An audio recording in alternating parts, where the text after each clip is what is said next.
Bismillahirrahmanirrahim. Assalamualaikum warahmatullahi wabarakatuh. Sahabat Radio GP dimanapun kalian berada, dan fan Mak Marquez dimanapun kalian berada, selamat siang. Sebelumnya kita berselawat dulu seperti biasa. Allahumma salli ala Sayyidina Muhammad, Allahumma salli ala Sayyidina Muhammad, Allahumma salli ala Sayyidina Muhammad sallallahu alaihi wasallam. Welcome back to my channel Radio GP. Oke teman-teman, pada hari yang berbahagia ini bagaimana kabar teman-teman? Pasti semangatnya, jiwa membara teman-teman ya. Oke, sebelumnya Mimin doakan kepada Allah Subhanahu wa taala untuk teman-teman dan untuk Mimin sendiri, semoga Allah Subhanahu wa taala selalu memperlancarkan urusan kita dan selalu memberikan rezeki seluas-luasnya untuk kita pada hari yang berbahagia ini, dan semoga Allah Subhanahu wa taala memberikan kesembuhan kepada siapa saja yang sedang sakit, semoga cepat sembuh. Amin amin ya rabbal alamin. Oke teman-teman, bagaimana semalam kita sudah lihat FP1 dan FP2 teman-teman ya, yang mana aksi Mak Marquez gila parah. Wadidaw wadidaw. Pew pew pew. Pew pew pew. Pew pew pew. Oh yeah, gitu teman-teman ya.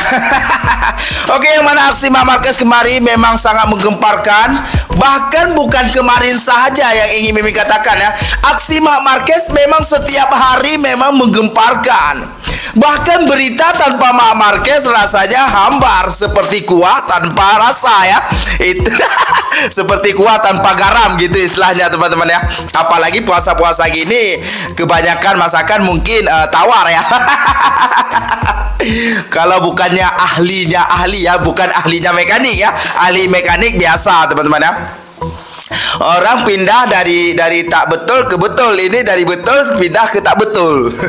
Sebab apa? Sebab dia meyakini dia ahlinya ahli gitu teman-teman. Itu bukan kata dia, tapi katanya si Andrea Dovizioso. Andrea Dovizioso itu pun kok palih dia. Bisa kali dia bilang untuk si Luca Marini ahlinya mekanik. Oke, bukan itu yang Mimin katakan. Yang mana kemarin kita sudah melihat FP1, FP2, yang mana aksi Mak Marquez di 20 menit terakhir, karena Mimin sempat lihat di 20 menit terakhir kemarin di FP1-nya. Jadi Mimin cuma melihat itu saja. Di 25 menit sebelumnya Mimin gak sempat lihat apa yang terjadi. Yang jelas Mak Marquez di menit-menit terakhir kemarin di FP1 menggila parah sekali. Bahkan 2 kali dia sempat berada di P1, disingkirkan oleh Maverick Vinales, Brad Binder, Jack Miller ya. Dan akhirnya Mak Marquez melaju lagi dan berada di P1 sampai selesai FP1-nya ya. Dan yang kedua adalah FP2 kemarin, kita pendekkan aja teman-teman ya. Yang mana aksi Mak Marquez memang dari awal dia start Mimin lihat, wow, merah saja teman-teman, merah saja. Merah, nomor 1. Merah, nomor 1 gitu teman-teman ya. Namun di sini ada informasi sedikit, yang mana kemungkinan Pedro Acosta mungkin dia akan absen atau gimana gitu, Mimin nggak tahu, karena tangannya sangat sakit sekali ya, ampam tersebut ya. Mungkin dia akan bermain tapi tidak seagresif seperti di race perdana kemarin ya, mungkin lah, tapi nggak tahu lah. Yang jelas tangan dia sedang sakit. Hari Senin baru dia akan menjadi men-check in tim medis. Apakah akan pengoperasian atau tidak itu kita belum tahu. Yang jelas aksi Pedro Acosta mungkin akan melemah sedikit gitu ya. Dan yang kedua kemarin FP2 di last menit ya, last menit terakhir di saat Mak Marquez ingin ngepush di saat itu Mak Marquez sudah berada di posisi ketiga karena disingkirkan oleh beberapa rider. Kalau tidak memang P1. Jadi di saat ngepush di last menit tersebut terjadi low side teman-teman, low side. Bukan sahaja Mak Marquez teman-teman. Sebelum low side Mak Marquez, ahlinya mekanik crash diikuti dengan Alex Marquez, dan diikuti oleh Alex Espargaro, dan diikuti oleh Mak Marquez. Di saat itu Mak Marquez sedang santuinya mengikuti atau mengekori si Joan Mir mengikuti si siapa apa namanya Francesco Bagnaia ya. Pokoknya di saat itu setengah panas-panas sekali terjadilah low side teman-teman ya. Di saat terakhir. Namun yang gila parahnya di sini Marc Marquez gitu ya. Bukan kecewa tapi aduh padahal sikit lagi gitu ya teman-teman ya. Yang mana Marc Marquez tersenyum setelah itu. Dia mengatakan ini yang ingin menjelaskan ya, yang mana Marc Marquez tersenyum. Kami telah melakukan beberapa perubahan pada motor yang membuat saya lebih percaya diri. Marc Marquez menjalani hari Jumat yang menyenangkan di Portimao, menjadi tercepat di FP1 dan menutup top 3 dalam latihan bebas MotoGP. Meski Marc Marquez meminta kesabaran di tahun pertamanya bersama Ducati, hasil yang ia peroleh di awal musim ini menunjukkan hal sebaliknya. Pembalap Gres ini kembali tampil menonjol Jumat di Autodromo Internacional do Algarve di Portimao, di mana dia pernah menjadi pembalap tercepat di FP1 MotoGP. Tak puas dengan itu, ia berada di posisi ketiga pada sesi sorenya, mendapatkan tiket langsung ke Q2 pada hari Sabtu dan bahkan memimpin latihan di beberapa titik. Pilot merasa puas dengan pekerjaan yang pada hari Jumat kemarin. Menurut apa yang dikatakan kolaborator kami yaitu Manuel Pacino kepada kami ya, ini yang kita katakan. Keseimbangan positif hari ini. Ini adalah hari Jumat yang baik. Kami memulainya langsung di trek yang berbeda. Kami melihat itu bisa berjalan dengan baik. Memang benar, dan saya sadar serta realistis bahwa hari ini kita harus mengambil sikap yang tidak terlalu serius. Ini berjalan cepat, tapi tidak terlalu cepat karena treknya sangat istimewa, licin, dan itu selalu menjadi salah satu kekuatan saya. Ketika treknya sedikit aneh seperti itu, tapi terlepas dari itu saya sudah bisa bekerja dengan baik jelang balapan. Dengan ban balap, kami telah membuat beberapa perubahan kecil pada motor yang membuat saya merasa lebih percaya diri. Kami berada di arah yang benar. Lebih dari sekedar hasil, lebih dari hari ini, bagi saya kepercayaan ini dengan motornya telah meningkat dibandingkan dengan Qatar. Naluri yang biasa saya miliki dengan Honda telah muncul. Kejatuhan bersama Ducati itu memang sebuah kesalahan, tapi saya lebih suka seperti itu. Musim gugur resmi pertama tahun ini, di salah satu titik paling kritis di sirkuit ini, yaitu pada pengereman menuruni bukit. Dan insting saya selalu muncul begitu saja. Insting yang sudah biasa saya lakukan dengan Honda pun muncul. Saat direm sedikit bergerak, cepat sampai ke puncak, sedikit selip, apalagi kalau belok ke kiri, dan berhasil saya hentikan. Dengan ban baru, saya telah mencoba hal yang sama dengan Ducati, tetapi saya melihat kekuatan Ducati berbeda, dan saya harus memahami dan aku jatuh karena kesalahanku. Tapi bagi saya yang paling penting adalah saya bisa konsisten dengan waktu saya, selalu berkendaraan sendirian, dan sekali lagi saya melihat bahwa dengan adanya Ducati di belakang saya lebih menderita daripada sendirian. Sektor terakhir adalah titik tersulit bagi pilot. Ya, saya sadar itu adalah salah satu titik lemah saya, dan berkendaraan di tikungan kanan yang panjang itu, disitulah saya harus tahu bagaimana memahaminya hari ini untuk minimalkan kerusakan di sana, karena di titik lain di sirkuit saya berhasil menjadi konstan dan efektif. Tetapi di sana saya kehilangan lebih dari biasanya.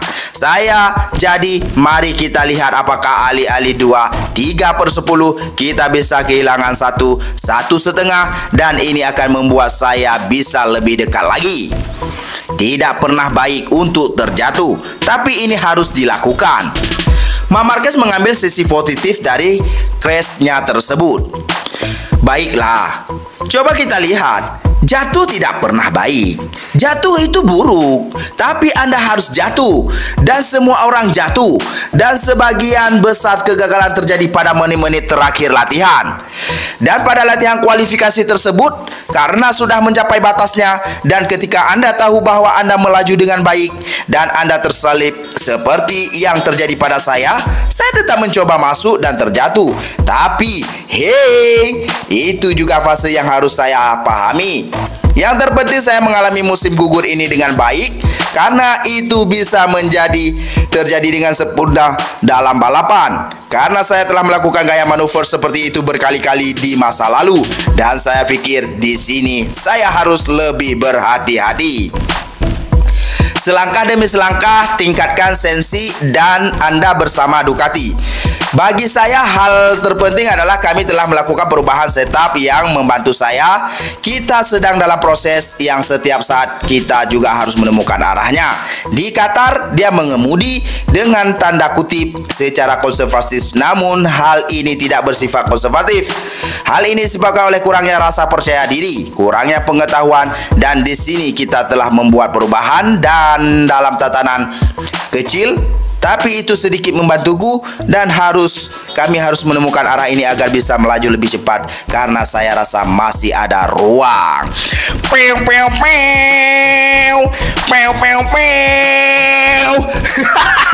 Ini itu penjelasan dari Marc Marquez kenapa dia crash kemarin.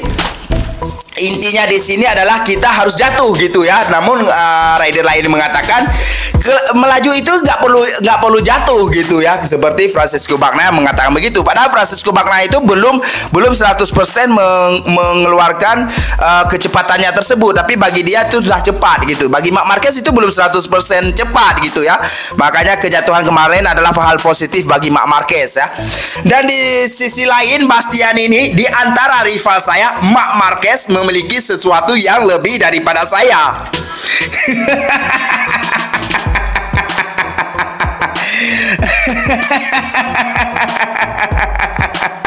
Mengejutkan bahwa mereka mengatakan mereka bahagia ketika mereka tertinggal. Hanya tinggal sedikit.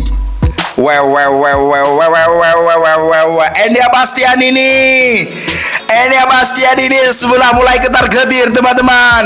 Sudah memasukkan Marc Marquez dalam rival perebutan gelar. Dulu mengatakan saya tetap mempertahankan Marc Marquez. Saya rasa bukan tidak termasuk dalam perebutan gelar juara ya. Sekarang kamu bilang apa, Enea? Telan ludahmu biar batal puasamu. Di antara rival saya, Marc Marquez memiliki sesuatu yang lebih dari lain. Aku Bastian ini, dengan rasa hormat dan pengakuan terhadap juara berganda itu, dia telah menunjukkannya di kedua sesi dan juga dalam kecepatan. Oke, sebenarnya itu saja karena Mimin sangat sibuk sekali mau masak sebentar lagi mau berjualan. Mungkin Q1, Q2 mungkin Mimin tidak sempat buat video. Mimin akan usahakan buat juga karena Mimin ada beli kulkas teman-teman ya, beli kulkas second karena nggak mampu beli yang baru, beli yang second aja atau yang yang bekas pakai teman-teman ya. Kalau ada rezeki kita akan beli yang baru, tapi nggak apa-apa untuk menjimatkan. Mimin beli yang second dulu. Pokoknya terima kasih atas teman-teman, atas doanya semuanya. Pokoknya welcome back Radio GP ya. Terima kasih. Sampai jumpa di next video selanjutnya. Nanti malam sprint race pukul 10 ya di Indonesia, pukul 10 malam. Di tempat Mimin pukul 11 malam ya. Untuk FP3-nya ya atau pemanasan biasa pada pukul 5.45 ya, 5.10 menit, dan dilanjutkan Q1 terus Q2, setelah itu sprint race nanti pukul 10 malam ya. Nontonnya di nonton gp.lol bisa, ada yang mengatakan bisa. Kalau nggak bisa langsung aja ke nonton gp.tv teman-teman. Oke, jangan lupa berselawat seperti biasa. Allahumma shalli ala sayyidina Muhammad, Allahumma shalli ala sayyidina Muhammad. Muhammad. Allahumma salli ala Sayyidina Muhammad sallallahu alaihi wasallam. Wassalamualaikum warahmatullahi wabarakatuh. Bye bye.